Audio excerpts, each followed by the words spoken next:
place pour beaucoup. Non, c'est une bonne idée, même. Je ne pas bien, on voulait faire comme l'ado.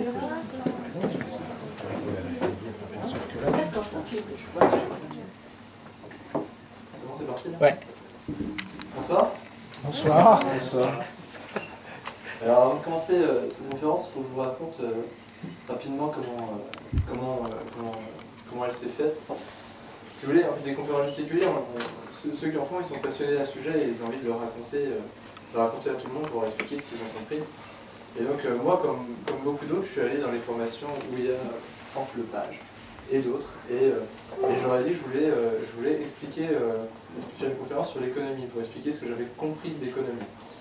Et donc j'aurais dit j'ai tout préparé, j'ai le plan de ce que je veux faire.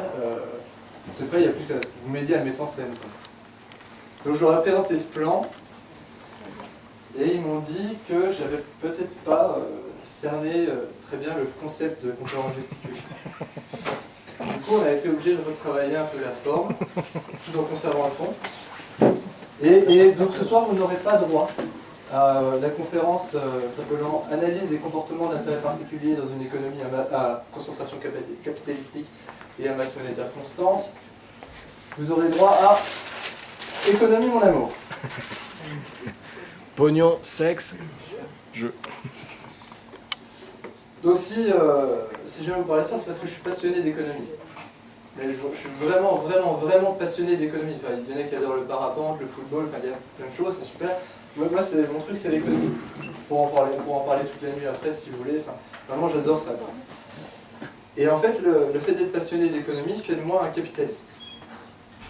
Alors, être capitaliste, c'est simple, hein, c'est parfaitement logique. Hein, c'est pour permettre le progrès humain, la réduction du chômage, enfin, tout ce qui est bon pour l'humanité, on permet aux gens d'amasser du profit pour stimuler cette envie de création de richesse et donc le progrès. Pour permettre le profit, on réduit les charges, les taxes, pour attirer les capitaux. Et voilà, c'est ça l'économie. Alors je vais en parler un peu plus longtemps que ça. Donc moi je pense comme ça, mais il n'y a pas que moi qui pense comme ça. Tous mes collègues pensent comme ça. Moi j'ai fait une école de commerce. Et les autres élèves pensent comme moi. Les parents des autres élèves pensent aussi comme moi. Les enseignants pensent comme moi. Tout le monde pense ça. Et enfin, les experts en économie, c'est nous. Enfin, c'est une école de commerce. Donc si des experts en économie pensent tous ça, bah, nous, ça nous surprend qu'on puisse penser encore autre chose. Si vous voulez, moi, je suis expert en plein de choses. C'est-à-dire, j'ai fait une école d'ingénieur, et après, j'ai fait une école de commerce. Et je parle 3 langues couramment, donc si vous voulez, je vous fasse la conférence en allemand. Non, ça va, c'est pas la peine. Tant pis. Bon, je dis je suis expert, et c'est pas moi qui le décrète, hein, je veux dire, le marché du travail me le reconnaît bien. Si vous voulez, pour vous expliquer, un mois avant d'avoir fini mes études, j'ai été contacté par une entreprise, que j'avais absolument pas contacté, qui me proposait de signer un CDI. Donc en fait, ce que j'ai fait, parce qu'ils avaient l'air très sympas, donc un mois avant la fin de mes études, j'avais déjà signé un CDI pour quand j'aurais fini. Puis donc j'ai fini mes études comme les autres, j'ai envie de dire. Et puis j'avais pas envie de commencer à travailler tout de suite, donc j'ai appelé mon employeur pour lui dire est-ce qu'il y aurait moyen qu'on décale le début de mon embauche de 4 mois, parce que j'aimerais bien partir en vacances en Allemagne. Et il m'a dit oui, il n'y a aucun problème. Donc on a décalé l'embauche de 4 mois, il m'a attendu. Et bon, ça s'est pas si bien passé que ça, parce que assez rapidement, ça se passait pas si bien que ça au travail. Et du coup, je me suis posé la question, je me suis dit, est-ce que je devrais pas envoyer des CV? Alors j'ai envoyé 1 ou 2 CV. Et au bout de 15 jours, j'avais trouvé un autre emploi en CDI. Voilà. Donc je suis pas un monstre, hein, je sais que c'est la crise et qu'il y a du chômage. Hein, enfin. Mais bon, globalement, je sais que la crise, pour moi, elle devrait être essentiellement un poste de télévision. Alors, qu'est-ce que je fais comme métier pour que la crise soit si loin? Je suis acheteur industriel. Je comprendrais que vous ne sachiez pas ce que c'est. Mais disons que mon métier, vous le connaissez, hein, vous le faites aussi. Quand vous allez acheter une bouteille de vin, vous faites exactement mon métier. C'est-à-dire que vous regardez si vous voulez du vin rouge ou du vin blanc, vous regardez l'étiquette, vous regardez le prix, selon ce que vous voulez, votre budget, ce que vous allez faire, et puis vous arbitrez, et vous décidez d'acheter la bouteille de vin qui vous convient. Alors, il y a une petite différence entre vous et moi, c'est que moi j'ai un budget annuel de 50 millions d'euros. Donc tous les ans, je dépense 50 millions d'euros dans mes magasins à moi, qui sont des usines, pour acheter, moi j'achète des boutons de volant. Le bouton de volant, c'est ce qui permet de changer le volume de l'autoradio, voyez-vous, qui est sur le volant. Ouais. Et voilà, donc je fais ça dans l'industrie. Est-ce qu'il y a des gens qui ont déjà travaillé dans une usine? Oui? Un petit peu? Oui. Ça vous a plu? Non. Non, ça vous a plu? Non. Il n'y a pas que des bons points, mais quand même. Oui, oui, voilà, ça vous a plu. Enfin, ça vous a forcément plu, je veux dire. Enfin, on ne veut que ça, les usines. On pleure le fait qu'elles se délocalisent. Donc, puis je veux dire, toute la richesse de l'Occident est basée sur l'industrie. Enfin, la gloire de notre pays, c'est l'industrie. Je pense que ça vous a plu, après vous êtes un peu taquin. Pour ceux qui n'auraient pas eu l'occasion de travailler dans une usine, je vous propose une petite chose à faire chez vous, hein. Prenez votre temps, juste pour empâtir la situation d'un ouvrier. Vous savez comment ça marche, les usines, c'est du montage à la chaîne. C'est-à-dire qu'il y a des séquences que vous avez, des séquences de mouvements que vous avez à faire, que vous refaites toute la journée pendant 8 heures de temps. Ces séquences qui durent entre 2 secondes et 20 secondes. Moi, la plus petite séquence que j'ai vue, c'était 2 secondes 71 en Roumanie. Il y a une dame qui faisait la même séquence de 2 secondes 71 toute la journée. Et donc je vous propose un petit jeu juste pour que vous puissiez chez vous ressentir ce que ça fait de faire ça, l'épanouissement qu'on en retire. Je vous propose, vous pouvez trouver ce que vous voulez, mais c'est un exemple. Vous prenez un livre, vous l'ouvrez sur une table, vous asseyez, les conditions de travail c'est important. Vous fermez le livre, vous le mettez dans votre sac, vous fermez votre sac, vous rouvrez le sac, vous reprenez le livre, vous le rouvrez sur votre table, puis vous recommencez. Vous faites ça à 8 heures de temps. Vous avez le droit à 2 pauses d'un quart d'heure. Hein, et donc, juste pour ressentir un peu ce que ça fait. Donc voilà. Alors, vous avez compris, moi je fais pas ça. Moi, j'ai un bureau climatisé, je passe souci. Mais j'ai un autre souci. C'est que ces bouteilles de vin, c'est ma consommation hebdomadaire de vin.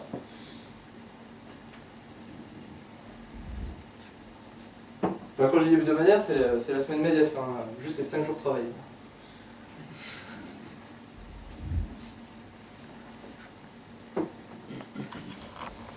Mais finalement, c'est pas un si gros problème que ça, parce que mes amis boivent tout autant, enfin, je suis même parfois un petit joueur à côté d'eux, donc finalement tout ça n'a rien de dramatique. Alors, faut que je vous dise juste un mot sur mes amis. On est un groupe sociologique hyper diversifié. Nous sommes tous des hommes blancs, nés entre 85 et 87, et on est tous acheteurs industriels dans l'automobile. Et certains de mes amis ont des problèmes beaucoup plus graves que ça, parce que 2 d'entre eux ont fait des burn-out au bout de 2 et 3 ans de travail. Ils ont perdu la boule au travail, ils se sont évanouis au travail. Voilà. À cause du travail. Hein, on parle d'hommes qui n'avaient pas d'enfants, qui n'ont pas de problème particulier, et qui n'auront jamais de problème pour trouver un emploi. Voilà. Moi, il m'arrivait un autre problème à ce moment-là. Je vous ai dit que j'avais été obligé de changer de travail. Enfin, pas obligé, mais j'avais changé de travail. Et j'ai déménagé à Poitiers.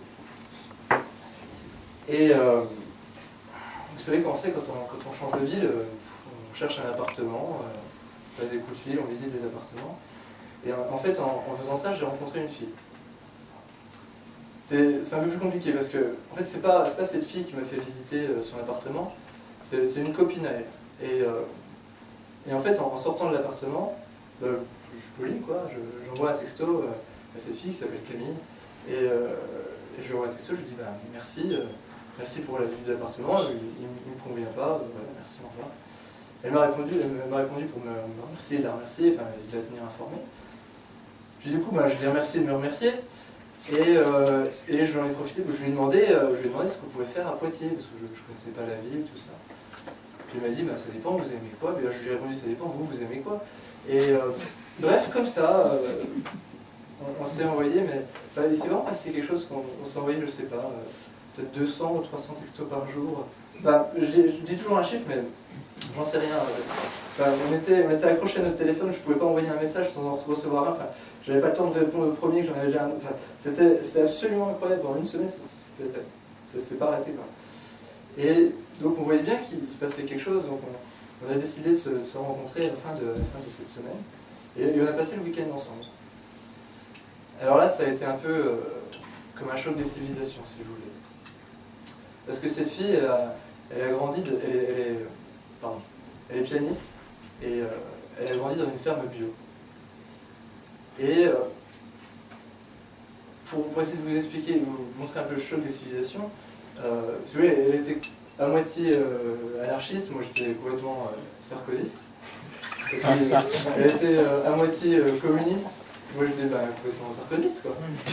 Et alors par contre elle était complètement écolo, et moi j'ai été complètement sarkozyste. Du coup, c'était compliqué, enfin, le week-end a été étonnant. Et voilà, mais il s'était passé quelque chose, on sentait bien qu'il y avait quelque chose et on ne pouvait pas se quitter comme ça.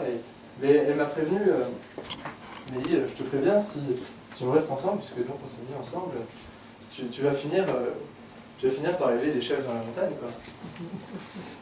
Et donc, je ne sais pas si j'allais finir du côté des chèvres de la montagne, mais voilà. Alors voilà, c'est ça que je vais vous raconter ce soir. Alors là, vous savez, c'est de l'éducation populaire, donc vous êtes censé participer aussi. Pour l'instant, c'est un peu léger. Et donc là, c'est un moment capital. Il faut vraiment que... Il y a une grosse pression sur vous, je vais vous demander de participer. Je vais lancer une grande phrase qu'on a tous...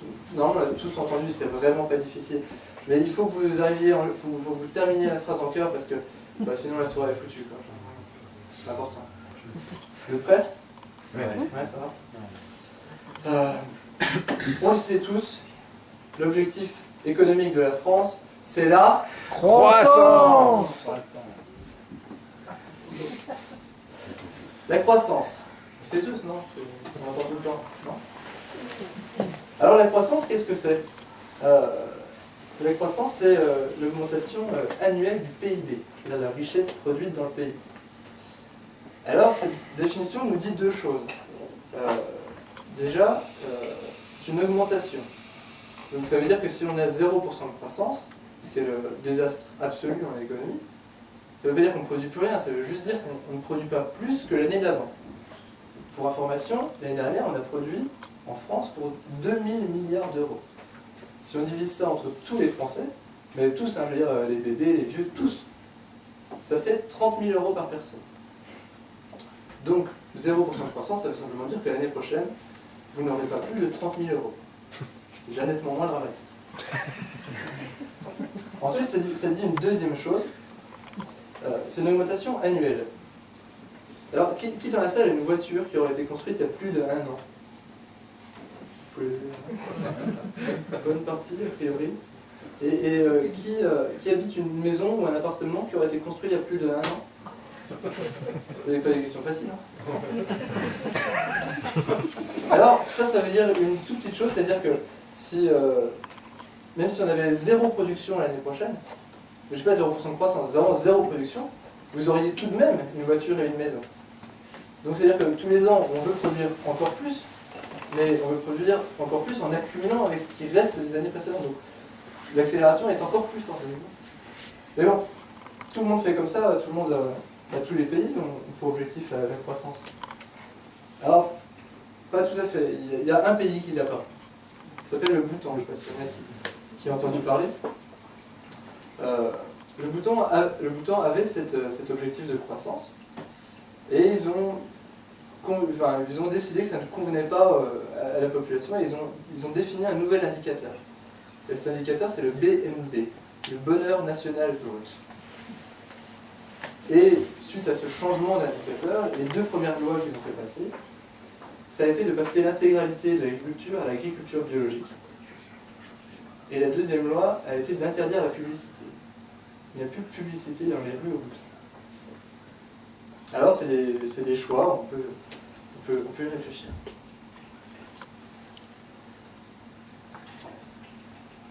Alors la société fonctionne comme ça, mais finalement, moi aussi je fonctionne comme ça dans mon travail par exemple. Dans mon entreprise, comme on avait dans beaucoup d'entreprises, on avait des excusez-moi, on avait des entretiens annuels pour savoir comment s'était passé l'année.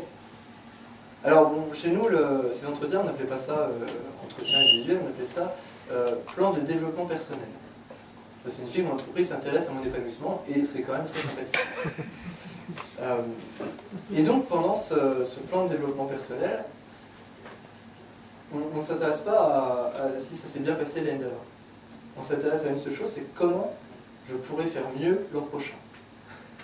Vous savez, il est évidemment pas imaginable que je dise à mon patron « Non, c'est bon, ça allait bien cette année.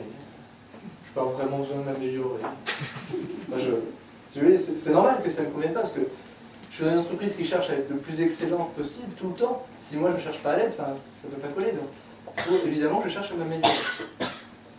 Alors, c'est un autre but, ces entretiens, c'est aussi un test de soumission.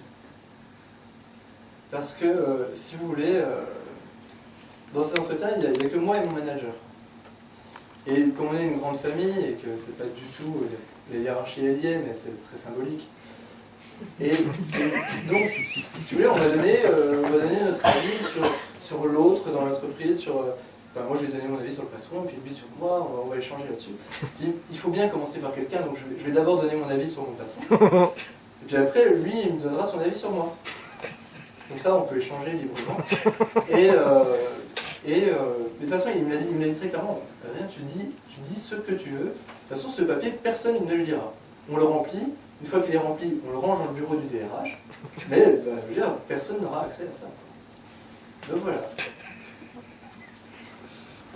Ah voilà, c'est ça la croissance. Alors, il y a deux moyens de faire de la croissance. Le premier, c'est la consommation intérieure. C'est-à-dire que vous et moi, nous tous, on consomme plus. On essaie de forcer un peu. Et politiquement, c'est pas évident comme levier à mettre en œuvre, parce que comme on est un pays en crise et qu'on est tous en crise, ça veut dire qu'on n'a plus rien à bouffer dans la gamelle, quoi. Donc dire à des gens qui n'ont plus rien à bouffer pour solutionner la crise, vous allez consommer plus, c'est pas évident. Alors du coup on pourrait dire, oui mais peut-être qu'il y a des gens qui peuvent consommer plus et d'autres pas. Mais du coup là vous commencez à opposer les pauvres et les riches, et bon pour un gouvernement et un pays uni c'est pas super. Moi j'ai quand même cherché à creuser un peu ce sujet-là, et je me suis intéressé au taux d'épargne.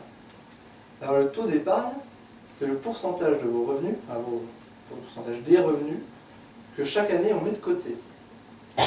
Alors, est-ce que vous avez une idée du taux d'épargne moyen en France? Un taux, c'est un pourcentage. Est-ce que vous avez une idée du taux moyen d'épargne en France? 5%? Plus que 5%. 10. Plus que 10%. 16%. 16%. Comme ça, vous savez un peu où vous le situez. Et je vous rassure, tout le monde n'épargne pas de la même manière.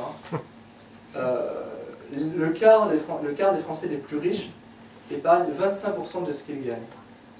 Et le quart des Français les plus pauvres épargnent moins 5% de ce qu'ils gagnent. Ça signifie qu'ils dépensent 5% de plus que ce qu'ils gagnent.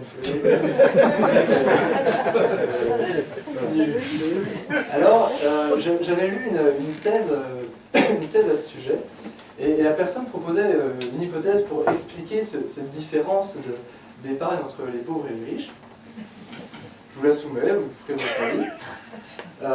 L'hypothèse était que les riches sont plus pessimistes, et donc pour prévoir des années difficiles, ils mettent plus de côté.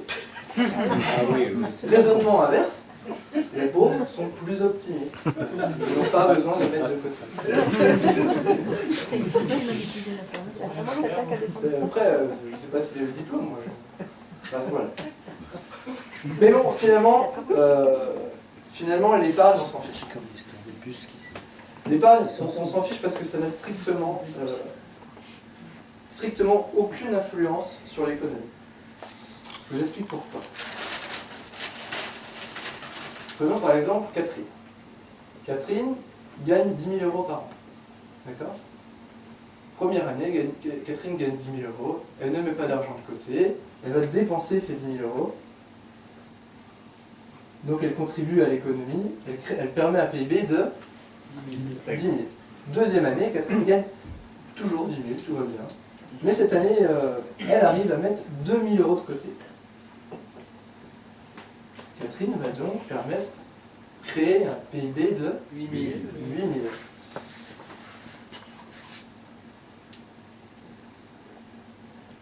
Dernière année, Catherine gagne toujours 10 000 euros.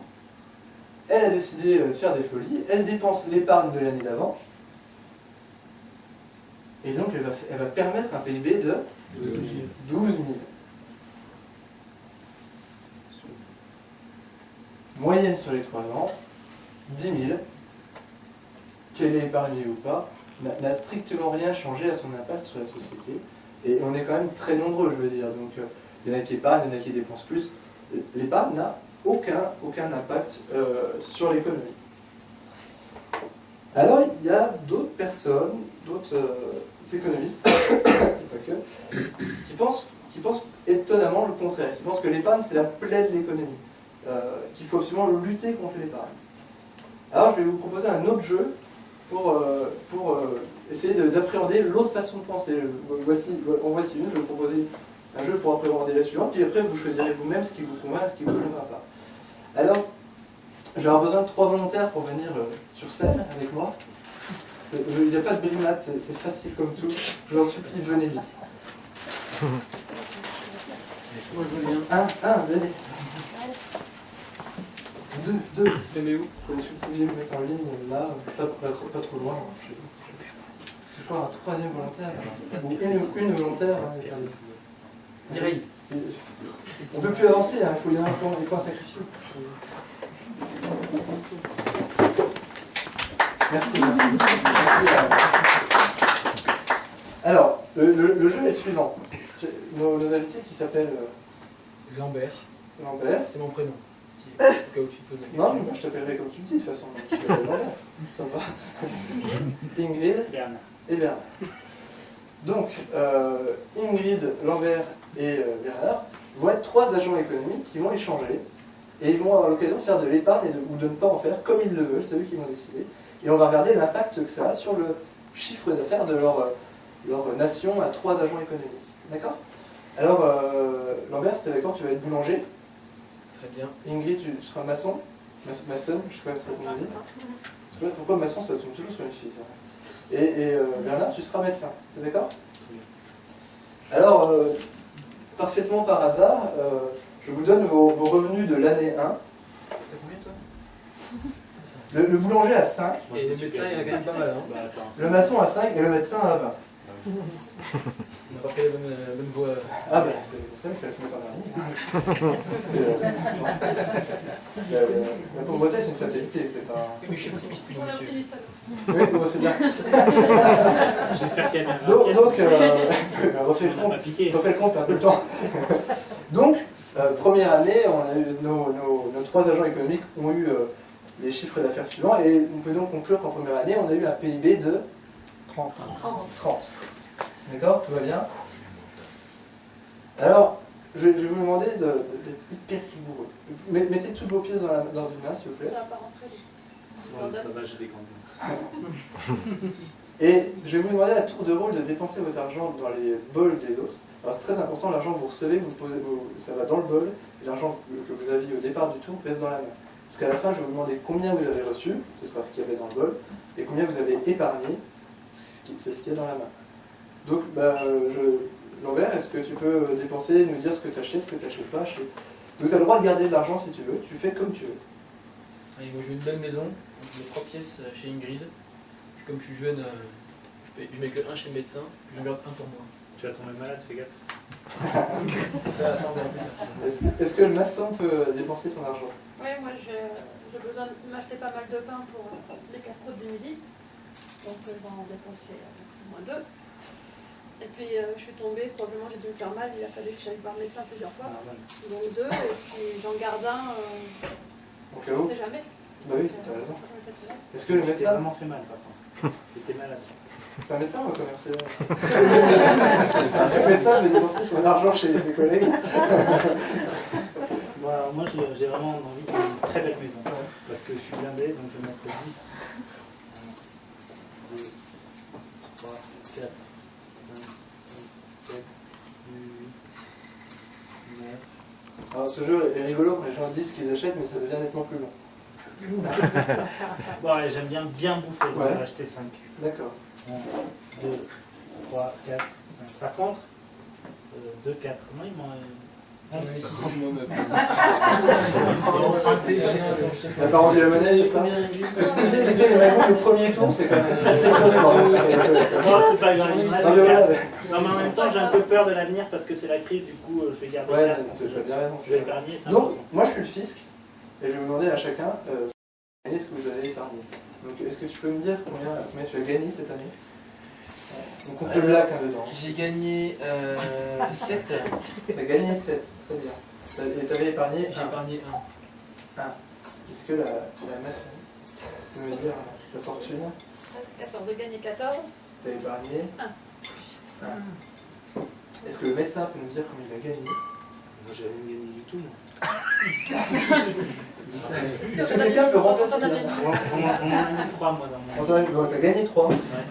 Et tu as épargné. Et il m'en reste 4 dans la main. Et il t'en reste 4. Non, mais moi, je fais attention à lui. Donc on peut facilement conclure qu'en année 2, on a eu un PIB de 24. 24.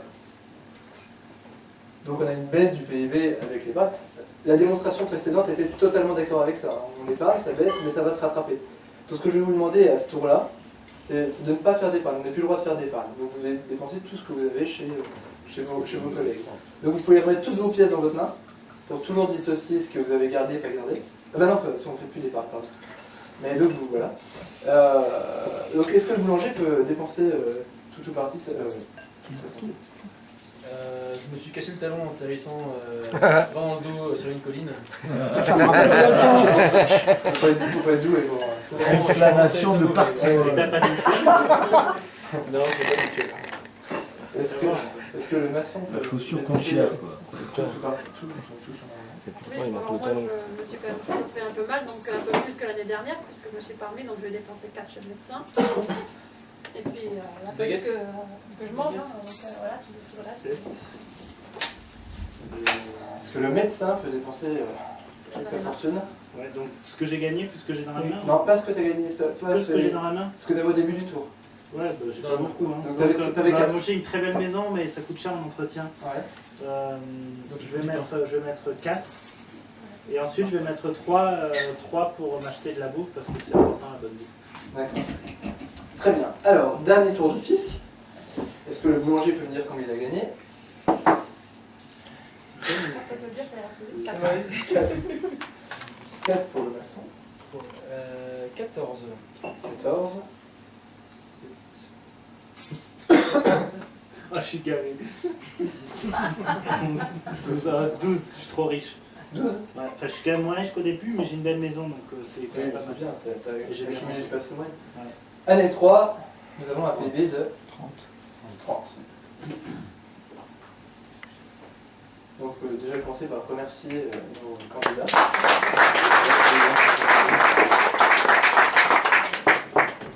Bonsoir, je vous en prie. Excusez-moi. Donc, cette deuxième façon de penser l'épargne nous montre autre chose. Elle nous montre qu'effectivement, quand on a de l'épargne, quand on fait de l'épargne, on réduit le PIB. Et dernière année, on revient au PIB de la première année. Alors que la version précédente faisait un PIB supérieur, ça compensait l'épargne. Et là, on revient simplement. Et donc, on a une moyenne sur les 3 ans qui est inférieure à 30. Vous voyez la contradiction de raisonnement ou pas? Ouais. Oui, il y a un truc que je n'arrive pas à comprendre, c'est ok, on gagne de l'argent, on épargne, on dépense, on épargne, mais il y a bien un moment où on crève, et on crève, on a plein de pognon dans la banque. qu'est-ce que t'en fais ça de ce pognon quand on est mort Bah, c'est pas le sujet du... C'est pas du tout. C'est ce qu'on voit à l'atelier. À l'atelier. Non mais on pourra en discuter après, Pardon, ouais. Ouais. Mais sinon on va partir sur autre chose. D'accord. Ouais. Donc ces deux démonstrations montrent deux choses différentes. La première montre que l'épargne, on s'en fiche, et la deuxième montre que l'épargne pénalise l'économie. Parce que clairement en deuxième année, on a perdu une partie de l'économie qui pouvait être générée, et cette économie n'est pas rattrapée. D'accord? Je ne sais pas vous expliquer clairement pourquoi, enfin, je ne sais pas comment vous dire clairement pourquoi ça fait deux choses différentes. Je vous laisse réfléchir vous-même chez vous. Chercher quelle hypothèse, laquelle de ces deux hypothèses vous convainc ou ne vous convainc pas. Voilà. Donc ça c'est la première manière de faire de la croissance. C'est la consommation intérieure. Il y a une deuxième façon de faire de la croissance, c'est les exportations, la consommation extérieure. Alors pour le coup ça, c'est beaucoup plus confortable pour un gouvernement. Parce que expliquer qu'on va faire des exportations, si vous voulez, les exportations, c'est quand même réussir à produire chez nous ce que le monde s'arrache. Enfin, ça a un côté très patriotique, quoi. On est tellement fort que tout le monde s'achète ce qu'on a chez nous. Donc voilà. Alors, le meilleur moyen d'augmenter ces exportations, c'est de faire de la productivité. Est-ce que quelqu'un sait ce qu'est la productivité? Alors, augmenter la productivité. Est-ce que vous pouvez me dire ce que ça signifie? La production par unité de travail. C'est la production par unité de travail. Augmenter la productivité, c'est réussir à produire la même chose avec moins de monde. Ou plus avec le même nombre de personnes. Mais c'est avoir besoin de moins de personnes pour produire autant. Et en fait, j'expliquais ça à Camille et elle me dit, donc quand tu fais de la productivité, tu vas licencier des gens. Bah oui, parce que du coup, comme on produit autant avec le même nombre de personnes, on a des gens qui n'ont plus de travail. Mais tu voulais faire la productivité, enfin, tu veux faire des exportations, c'est pour résoudre le chômage. Bah oui, évidemment, c'est pour faire des exportations qu'on résout le chômage. Et donc pour résoudre le chômage, tu vires des gens. C'est plus compliqué que ça, mon amour. Je vais les expliquer, tu vas comprendre. Alors, imaginons une entreprise qui fait des volants. Voilà ça. Par exemple, elle fait 1000 volants.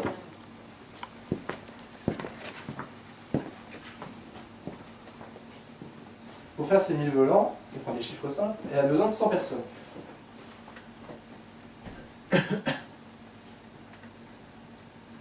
Cette année, les ingénieurs et tous les autres ont très très bien travaillé. On a fait une productivité de 20% cette année.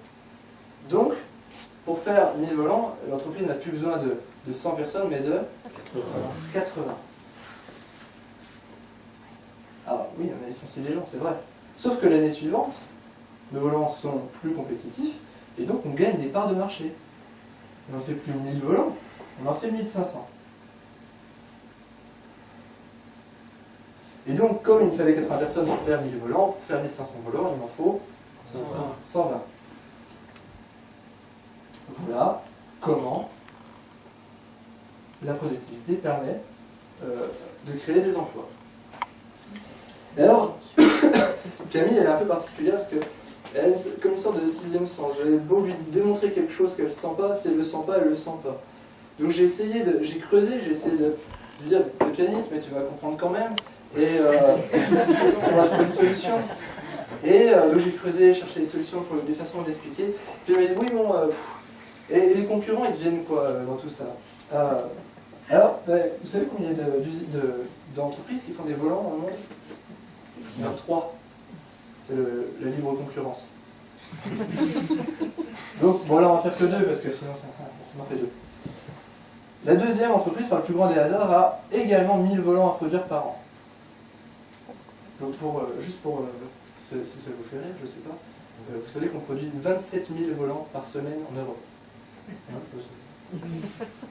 Donc, plus grand des hasards, cette entreprise avait également exactement la même productivité que la première, et avait donc 100 personnes. Seulement, ceux-là sont moins bons que les premiers et ne vont pas réussir à faire de productivité. Et voilà. Et donc, il reste à 100 personnes pour 1000 volants. Résultat des courses, comme l'autre a augmenté ses parts de marché, eux baissent leur part de marché. Ils n'ont plus que 500 volants. Ils avaient besoin de 100 personnes pour faire 1000 volants, donc pour faire 50 volants, ils ont besoin de 50 personnes. Résultat des courses, nous n'avons plus 200 personnes, mais 170. Alors, on peut trouver que c'est bien. On peut trouver que c'est une solution pour obtenir de l'emploi. Il suffit d'espérer que cette usine-là, elle soit en France, et que l'autre soit ailleurs. Et on résolvera le problème. On n'aura plus le problème. On n'aura plus le problème du chômage en France.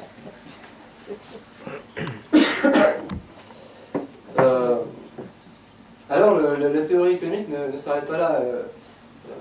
Elle vous explique que si on réduit le prix des biens à la vente, on en vendra plus. Et donc ce plus va compenser la perte d'emploi. Donc je vous propose un petit jeu.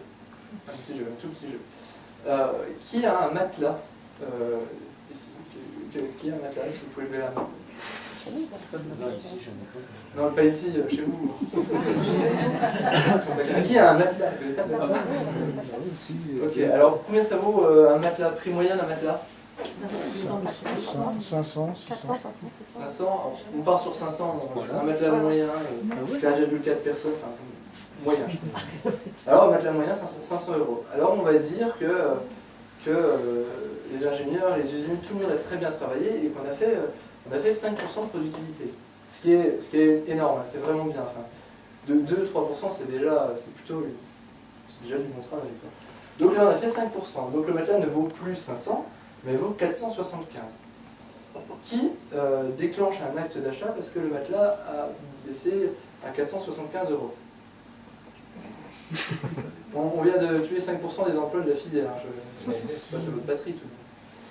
Et, bon, ok, 5% c'est pas assez.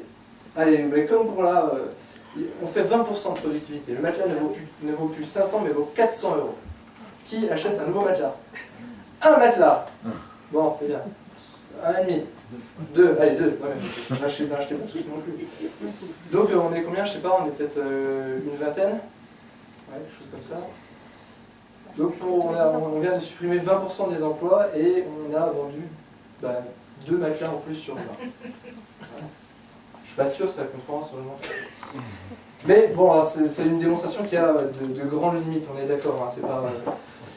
On est d'accord. Il y a un article du Monde il y a 2 ans qui analysait les causes de licenciement en France sur 300 licenciements.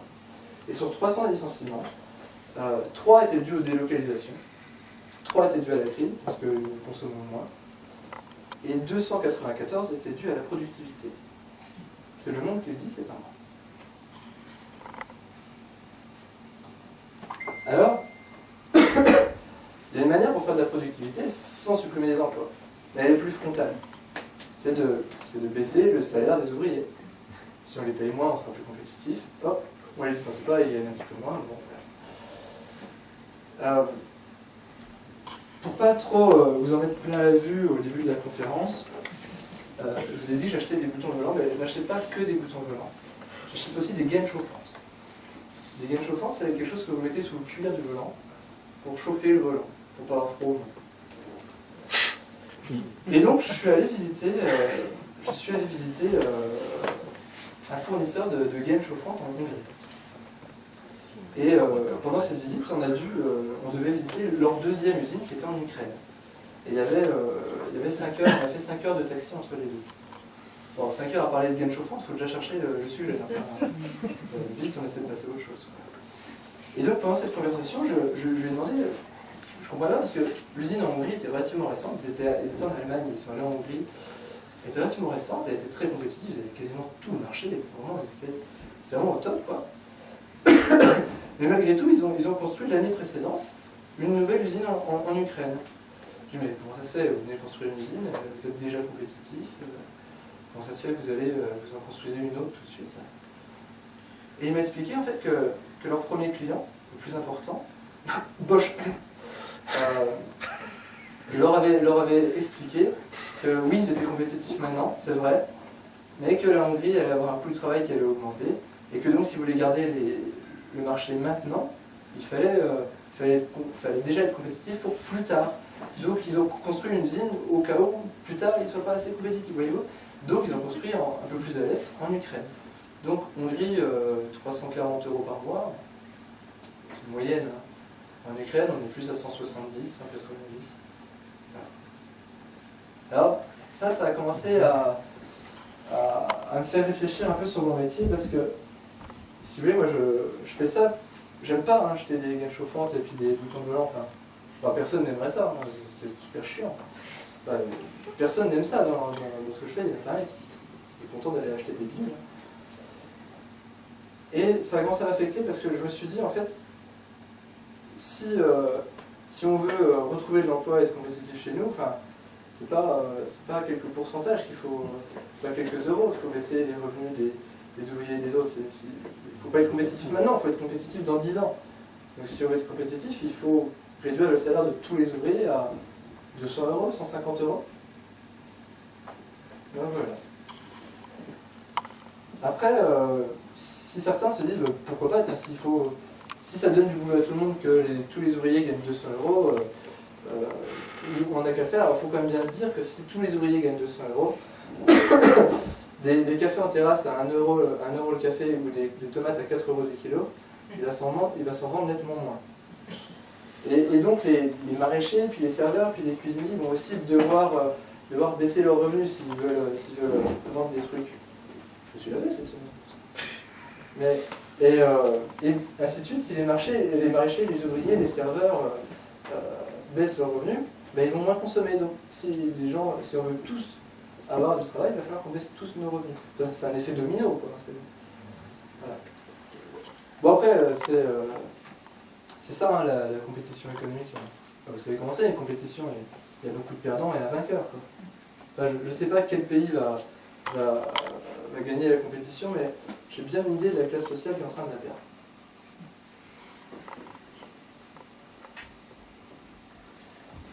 Alors, s'il y a des gens de gauche dans la salle, ils vont me dire, oui, mais il n'y a pas que le coût du travail. Il y a aussi le profit. C'est vrai, c'est vrai. Vous savez tous, dans ce qu'on achète, il n'y a pas que le salaire du mec qui l'a fabriqué, il y a aussi du profit. Et je le sais bien parce que dans mon métier, en fait, on a un outil, un tableau, un document, une feuille, qu'on utilise tout le temps, ça s'appelle une décomposition des coûts. Et en fait, on envoie ça pour tout ce qu'on achète, à tous ceux qui les fabriquent. On veut une décomposition des coûts. Et il nous fournit un document par tranche de 10 centimes, j'ai envie de dire, et il nous dit de quoi est composé le prix de ce qu'on fait, pas de ce qu'il nous vend. Et dans ce tableau, il y a 3 parties. La première, c'est les matières premières. Alors on va commencer avec une chose, c'est que le prix des matières premières, ça n'existe pas. Personne ne met d'argent dans le sol pour remercier le sol de faire jaillir du pétrole. Personne ne met une petite pièce au pied du pommier pour avoir une pomme. Enfin, je veux dire, quand le prix des matières premières se sont écroulés en 2008, c'est pas Dieu qui a fait une ristourne, hein, ça ne marche pas comme ça. Hein. Le prix des matières premières, c'est le prix des gens qui travaillent pour les extraire et du profit. Mais il n'y a pas un prix des matières premières, c'est pas une donnée naturelle. Quoi. Deuxième partie du tableau, le coût du travail. Vous ne le refait pas, parce que on le fait. Et enfin, troisième partie du tableau, les profits. Une description plus succincte des profits inclus dans le prix de mon bidule. Alors mon travail est relativement simple, il y a un cérémonial qui est que tout le monde connaît dans le métier. On s'assoit, le commercial s'assoit en face de nous et on prend ce document et ligne par ligne, je lui explique que je explique que c'est trop cher. Et puis il va m'expliquer pourquoi il ne peut pas baisser le prix, pourquoi il peut baisser un peu, parce qu'il sait que je vais faire ça, donc il prend un peu de marge, et puis il me fait plaisir de temps en temps, puis des fois je dis oh, il faut baisser, puis bon, voilà. On fait comme ça. Et étonnamment, cette réunion s'arrête souvent, il y a un temps délimité, on ne va pas faire ça toute la nuit, Et on a rarement l'occasion de parler du profit. C'est les dernières lignes, c'est comme ça. Quoi. C'est comme ça. Et je m'étais rendu compte de ça au bout d'un moment. Et en fait, je suis allé à une négociation, et on était en position de force. En fait. Je suis allé avec mon responsable, en face il n'y avait que le commercial. La situation faisait qu'on était vraiment en position de force par rapport aux fournisseurs. Et donc on fait le petit jeu habituel, on fait, bon, cette ligne-là, elle est trop chère, quelque chose, non, je peux pas, bon, d'accord. Ensuite, et là, on arrive à la fin, tout le monde commence à ranger un peu ses petites affaires. Et moi je lui dis, je vais y aller sur le profit. Et je lui dis, monsieur, le profit est beaucoup trop élevé, ça impacte le prix, il faut me réduire votre profit, ça ne peut pas aller. Là, vraiment, le commercial était décontenancé. D'habitude, on ne parle pas de ça. Quoi. Et il me dit, mais monsieur Chaudot, votre entreprise, à vous, elle a combien de profit? Ah oui, ça va. Oui, mais on s'en fiche, je suis votre client, vous êtes mon fournisseur, on n'a pas du tout à avoir le même profit, là n'est pas la question. Donc, je veux que vous baissiez votre profit, c'est beaucoup trop élevé. Et là, mon chef, je vous jure que c'est vrai, m'a donné un coup de coude, il m'a dit arrête, il faut bien que tout le monde gagne sa vie, quoi. Enfin, donc ils ont besoin de profit, il faut que la boîte elle tourne. Enfin, voilà. Donc on ne parle pas du profit, c'est comme ça. Mais c'est très bien. C'est très exactement ce qu'il faut faire pour progresser l'humain. Ça s'appelle la théorie de la main invisible de Adam Smith. C'est-à-dire que si vous permettez le profit, si vous permettez le plus de profit possible, alors les gens, tout le monde, chaque individu, est évidemment plus motivé à mieux travailler, à plus travailler pour créer plus de richesse. Donc en permettant l'enrichissement individuel, chacun crée plus de richesse, et donc finalement la société en sort bénéficiaire, parce que on a produit plus de richesse, donc tout le monde est heureux, progrès, quoi. Donc il faut permettre ce profit, il faut permettre cet enrichissement individuel. Alors là, Camille m'a dit, je comprends pas, tu es en train de m'expliquer que si on permet aux gens de travailler le plus pour eux-mêmes possible sans aucune générosité, c'est comme ça qu'on contribue le mieux à la société. Oui, c'est ça. Si tu permets aux gens de courir après le profit et après leur propre intérêt, alors, finalement, ils créent plus pour les autres. Donc, tu es en train d'expliquer, en fait, que le meilleur moyen d'être généreux, c'est d'être égoïste. Ouais, c'est ça. Ouais. Je ne l'avais pas convaincu. Mais bon, voilà. Du coup, j'ai essayé de creuser, j'ai essayé de chercher... de démontrer ça, le profit, tout ça. Et alors j'ai pas réussi à trouver. J'ai pas réussi à trouver si le profit permettait de créer plus de richesse au global. Par contre, je suis arrivé à une autre conclusion. C'est...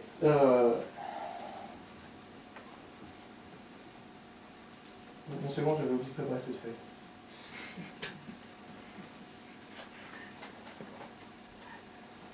J'avais une autre conclusion, c'est que le profit peut-être permet de créer plus de richesse, mais ça conditionne la misère.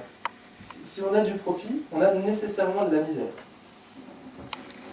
C'est-à-dire que, imaginons qu'un individu produise sa richesse. D'ailleurs, ça simplifie, il n'y a même plus de chiffres. Un individu produit sa richesse. Il faut qu'il reverse une partie de la richesse produite au capital, aux actionnaire, le profit dont on parlait. Donc, imaginons qu'il reverse ça aux actionnaires. Mais c'est normal, je veux dire, les actionnaires lui ont permis d'avoir un outil de travail pour pouvoir créer de la richesse. Il est bien normal qu'ils rétribuent en partie ce service, j'ai envie de dire. Donc, cet argent part dans l'économie spéculative. Soyons clairs, quand je parle de profit, je ne parle pas du boulanger qui se tire 1000 € par mois. Hein. Je parle de grosses entreprises où on donne de l'argent à des actionnaires qui achètent d'autres actions pour acheter d'autres actions pour acheter d'autres actions. Je ne parle pas du petit artisan. Donc, finalement, notre employé qui a créé de la richesse, il a créé tout ça, il en reverse une partie aux actionnaires. Mais finalement, il avait créé tellement de richesse qu'il a encore largement suffisamment pour vivre et vivre confortablement. il n'y a aucun problème, enfin, chacun pour sa part. Donc cet individu va dépenser son argent. Et donc ça veut dire que quelqu'un d'autre va créer la richesse correspondant à la richesse que lui va dépenser. Voyez-vous? Je vais vous prêter.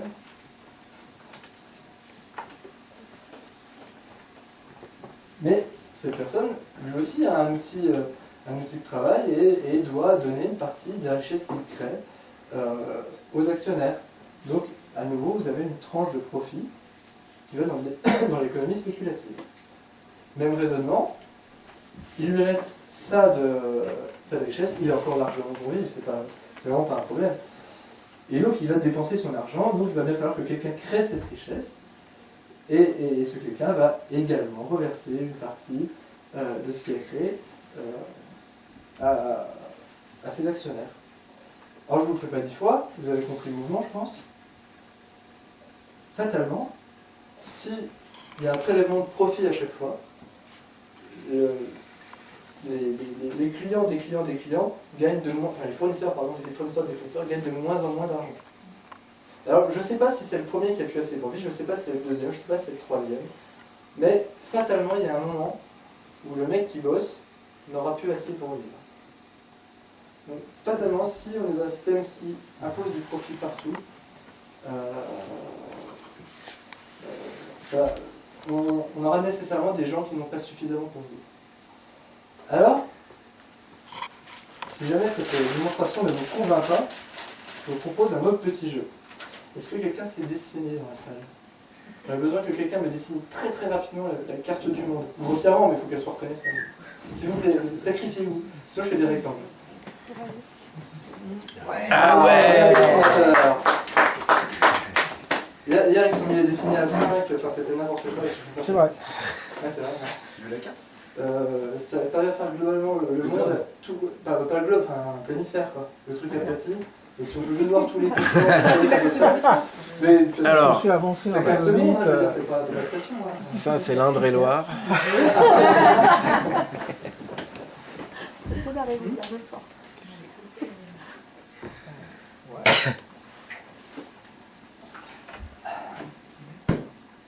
Ton usine de volant là, c'est à Partenay? Ouais.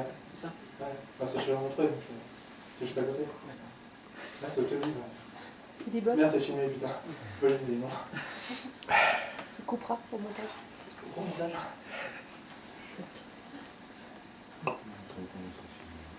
Oh, c'est déjà magnifique. Pas mal.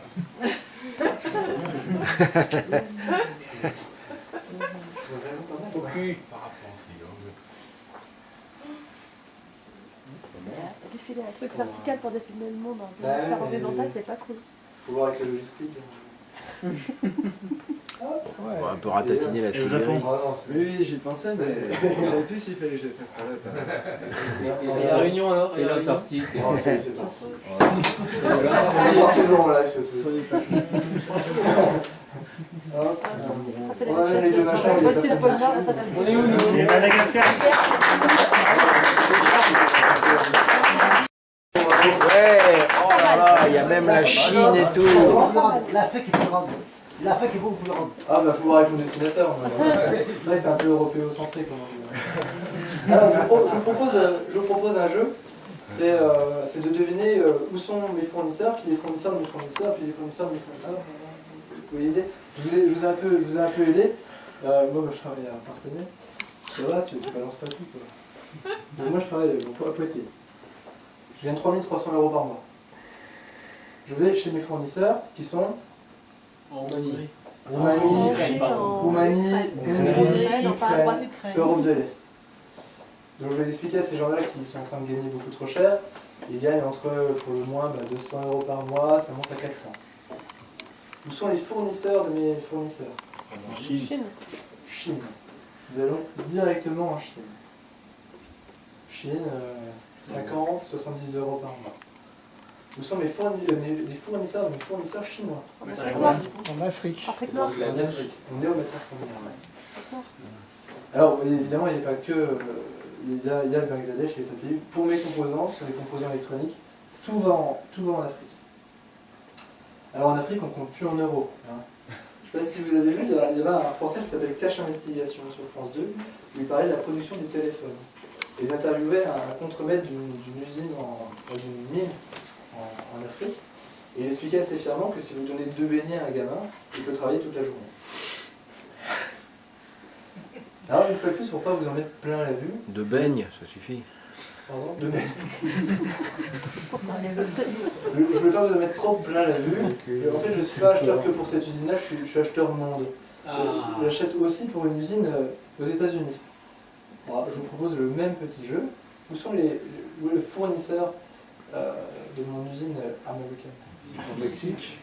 Au Mexique. Ils sont très clairs, le Mexique, c'est l'Europe de l'Est des États-Unis. C'est dans le même rôle, le même rapport de prix, c'est exactement la même chose. Fournisseur des usines mexicaines. Chine. Chine. On retourne direct en Chine. Les usines chinoises s'approvisionnent toujours en Afrique. Alors, il faut bien se dire un truc, c'est que...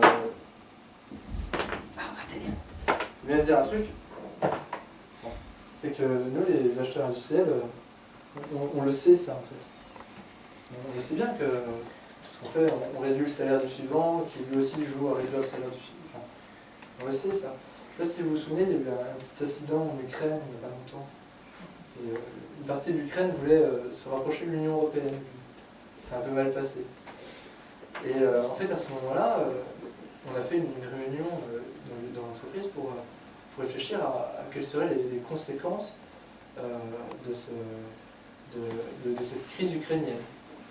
Chercher un autre fournisseur. Ça pourrait être ça. Alors, on a réfléchi à quelle était la situation, quels étaient les risques, on a donné plein d'idées, tout ça. Et à un moment, un de mes collègues a dit en fait, pour moi, le principal problème avec la crise ukrainienne, c'est que si l'Ukraine rejoint l'Union européenne et devient une démocratie comme l'Union européenne, les coûts du travail ont vachement augmenté. Donc, nous, notre but, c'est de faire réduire le coût d'achat, donc on n'est pas bien, quoi. Il faut trouver une solution. Et cet argument a fait mouche auprès de mon manager qui a résumé la réunion en disant en conclusion, la crise ukrainienne représente pour notre entreprise un risque démocratique. Alors je croyais qu'il plaisantait. Je dis, ouais, mais c'est une démocratie qui peut devenir riche, ils vont être vachement plus motivés, plus productifs, ça va bien se passer. Et il me dit, non, mais à l'avenir, ça ne rattrapera jamais. Enfin, je veux dire, oui, ils vont être plus motivés, mais vu le prix, enfin. Donc voilà. Là, j'ai compris qu'en fait, on était tous conscients qu'on se battait pour maintenir des peuples à des niveaux de vie très bas et qu'on luttait contre les peuples qui voulaient être en démocratie. Enfin, quand il y a eu une crise en Tunisie, nous, on a exporté tous les outils de production et les a ramenés dans l'usine chez nous, pour être sûr qu'ils ne bloquent pas la production chez eux. On se remerdait si on n'arrive plus à livrer les volants. Et donc ça a commencé à être vraiment compliqué pour moi de continuer à faire ce travail. Et je me suis demandé s'il n'y avait pas d'autres choses à faire. Parce que vraiment, je sentais que non seulement j'aimais pas ça, mais j'étais pas neutre, quoi. Je faisais pas des choses bien, quoi. Et du coup, sur un coup de tête, j'ai demandé à mon DRH si j'avais le droit de faire une formation en maraîchage. Il n'a pas été d'accord. Je lui ai dit, tant pis. Et donc, du coup, avançant sur tout ça, je me suis interrogé, mais en fait, si le profit crée la misère intrinsèquement, j'ai envie de dire, peut-être qu'on a déjà suffisamment de richesse en fait pour tout le monde et qu'on n'a pas besoin de produire plus. Et alors, j'ai voulu m'intéresser à ce qu'étaient les besoins, enfin, on rentre dans des discussions philosophiques qui ne s'arrêtent plus, et je vous explique qu'ils ont besoin de Boeing, enfin, c'est pas possible. Alors je me suis intéressé juste à la nourriture, juste aux besoins en nourriture. Alors, est-ce que vous savez combien de personnes dans le monde meurent de faim, enfin, souffrent de sous-nutrition? 1 milliard. Un peu moins d'1 milliard. 800 millions. 800 millions, d'après le dernier comptage. Donc 800 millions de personnes dans le monde souffrent de faim. Vous savez combien de personnes souffrent de surpoids dans le monde? 1 milliard. Un peu plus. Un peu plus. 52. 2 milliards 100 millions. Je vous rassure, ils n'étaient pas tous au même endroit. Bah, je veux dire, ceux qui sont dessous et dessus, je ne sais pas vraiment situés pareil. Quoi. Et alors, j'ai un peu creusé, et en fait, si on regarde les chiffres de production agricole, on produit par rapport à 1950, on produit aujourd'hui 25% de plus de nourriture par habitant. Prenant en compte l'augmentation de population, évidemment. Et si vous regardez les seuils de nutrition, tout ça, en fait, on produit déjà beaucoup plus que ce qui est nécessaire. Et en fait, ça m'a amené à une conclusion, c'est que le problème de misère, de faim dans le monde, ou de pauvreté en général, c'est pas un problème technique. C'est pas des ingénieurs qui résolvent ça en cherchant la martingale pour produire plus. C'est un problème politique. C'est un problème de décision politique. Nous avons déjà suffisamment pour nous nourrir tout le monde, et ça améliorerait la santé de ceux qui souffrent de surpoids et de ceux qui souffrent de sous-poids. Donc, voilà. Oui, mais bon. Le monde marche comme ça. Hein, puis on a de la dette, Pardon. On a de la dette, il faut bien la payer. Donc, bah oui, c'est terrible tout ça, mais si on ne paye pas la dette, c'est nous qui allons être dans la misère. Bah, d'ailleurs, nous les experts en économie, on a un gourou, c'est Jacques Attali. Et je ne sais pas si vous avez remarqué, Attali, c'est les mêmes lettres que Attila. Possible un truc. Et donc Attali explique assez régulièrement, quand il est aussi dans les médias, il nous explique à tous que la France dépense plus qu'elle ne gagne, et qu'aucun ménage pourrait faire ça, évidemment. Enfin, et c'est aberrant, et qu'il faut absolument rééquilibrer les comptes. Enfin, c'est absolument nécessaire. Et en fait, Attali oublie deux choses quand il dit ça. Première chose, il oublie que pour l'État, les recettes de l'État dépendent de ses dépenses. C'est facile, hein, si l'État construit une école, il embauche des maçons, des vitriers, il y a plein de gens qui vont payer des impôts, faire des dépenses, des taxes, tout ça. Et si vous prenez tous les différents taux de prélèvement, et que vous voulez réaliser le plan d'économie de M. Valls il y a 2 ans, où il voulait réduire le déficit de 40 milliards d'euros, si vous prenez l'ensemble des taux de prélèvement, c'est pas de 40 milliards d'euros qu'il faut réduire les dépenses, c'est de 80 milliards d'euros. C'est-à-dire 2 fois le budget de l'éducation nationale. Donc voilà, après on peut réfléchir, est-ce qu'il est judicieux pour la société de réduire les dépenses de l'État de 2 fois le budget de l'éducation nationale. Il y a une deuxième chose qu'il oublie, c'est que l'État peut créer de l'argent. Bah, nous on ne peut plus parce qu'on a accepté de ne plus le faire. Mais vous ne pouvez pas le faire, vous seriez un faux monnayeur. Mais c'est normal, on ne va pas tous créer de la monnaie et puis donner notre monnaie aux voisins, ça ne marche pas comme ça. L'État peut créer de l'argent. Alors là, Camille me dit, mais s'il peut créer de l'argent, qu'est-ce qu'on s'emmerde quoi. On crée de l'argent, on enfile à tout le monde et plus pauvre. Là, voilà, le problème est résolu. Alors c'est pas aussi simple. Parce que si vous créez de l'argent, qu'est-ce qui peut se passer si vous créez de l'argent? L'argent n'a plus de valeur. Il y a un terme, ça peut créer de l'inflation. L'inflation, c'est l'augmentation des prix. Concrètement, c'est-à-dire que votre kilo de tomates, il ne vaut plus 4 kilos, il en vaut aussi. C'est-à-dire que votre voiture, elle ne vaut plus 10 000 euros, elle en vaut, s'il y a une inflation de 50%, 15 000. Tous les prix augmentent. D'accord? Excusez-moi. Alors voilà, tous les prix augmentent. Mais il y a 2 choses qui n'augmentent pas en fait avec l'inflation. Il y a 2 choses. Il y a les dettes. Tous ceux qui ont acheté une maison dans les années 60 le savent. Parce que dans les années 60, il y avait une inflation entre 10 et 15%.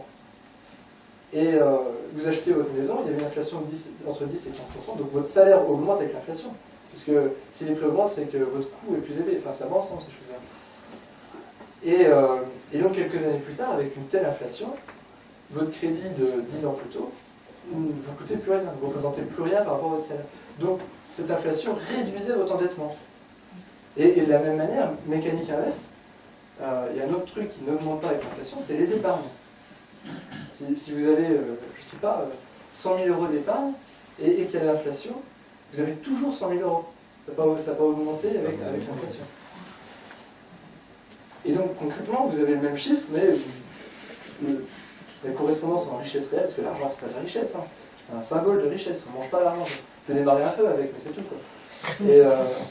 Et donc votre épargne perd de la valeur.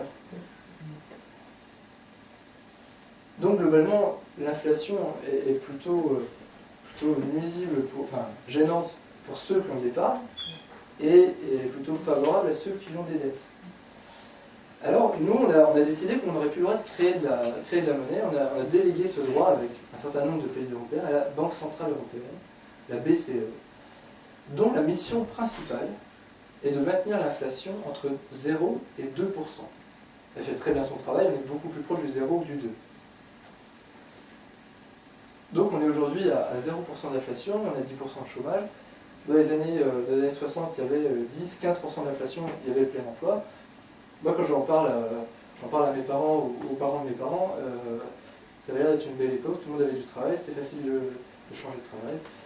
Ça n'avait pas l'air d'être si catastrophique que ça. Et donc en fait là j'ai compris que même les institutions, enfin certes ce que je faisais dans mon travail n'était pas très bon, enfin était même mauvais pour les autres.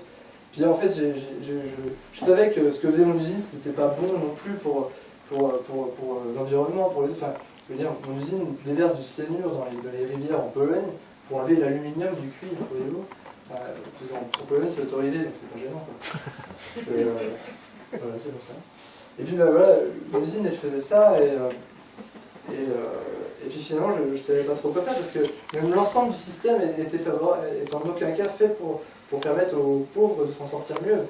Même la gestion de l'argent, enfin, ce dont on sert tous les jours, était fait pour préserver les intérêts des riches, quoi. Du coup j'étais un peu perdu. Je ne savais plus quoi faire parce que je voulais pas faire ça. Moi, j'avais pas fait ça pour que les Chinois aient plus à manger, voyez-vous. Enfin, je faisais ça pour qu'il y ait plus de chômage en France, pour aider les gens, quoi, pour aider les ouvriers, pour aider tout ça. Et je voulais plus faire ça. Je voulais, vous m'entendez encore ? Oui. Je voulais plus faire ça. Je vais pas passer ma vie à nuire aux autres, quoi. Et j'étais embêté parce que moi je sais rien faire. Enfin, c'est juste acheter des boutons de volant puis des gammes chauffantes. Enfin, concrètement, en dehors de ça, c'est pas pratique, quoi. Et du coup, avec Camille, on a réfléchi. Puis elle m'a dit, mais t'as tellement répété ce que les autres disaient sans y réfléchir. Ben, t'as un instinct mouton, quoi. T'as un truc, t'as une connexion avec les moutons. Alors on a décidé de reprendre une ferme, un élevage de moutons. Alors j'ai fait une formation agricole, sans l'autorisation de mon DRH, c'était fini. Je me suis fait virer entre temps, je vais vous dire, excusez-moi, vous en doutez j'imagine. Et donc voilà, et donc si vous nous cherchez, Camille et moi, et maintenant Johanna, notre petite fille, on est dans une ferme en Charente-Maritime, et on fait ça, un élevage de moutons. Et je disais à Camille, si on donnait un peu moins à manger aux moutons, il pourrait faire des gains de productivité, organiser tout ça, prendre des parts de marché, et ça va être mieux.